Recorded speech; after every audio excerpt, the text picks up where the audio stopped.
Welcome to Not Milk Never Milk. Subscribe if you're lactose intolerant. In this video, I will show how to make cabbage rolls at home. Start by prepping all ingredients and setting an organized workstation.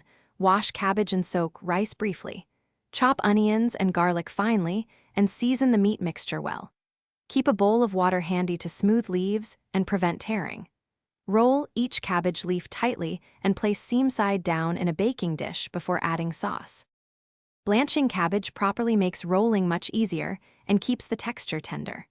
Bring a large pot of salted water to a boil and gently separate leaves after coring the head. Blanch leaves for just a short time until pliable, then plunge into cold water to stop cooking. Trim the thick vein at each leaf base so it folds flat. Dry leaves thoroughly to avoid diluting the filling or sauce later. If you're enjoying this guide, please subscribe and like so I can keep making helpful recipes for you. Quick recommendation. A book that changes how you think about money can be oddly comforting while cabbage simmers. Try The Simple Path to Wealth for practical, calming advice on finances and planning.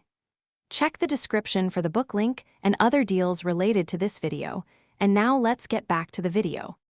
Make sure your filling has balanced moisture so rolls hold together while baking.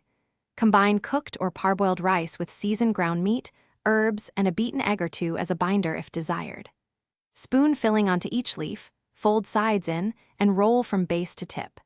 Nest rolls seam side down in a baking dish, pour tomato sauce over them, cover tightly, and bake until the meat is cooked and flavors have melded beautifully. Thanks for watching. If this was helpful, leave a like and consider subscribing. See you next time.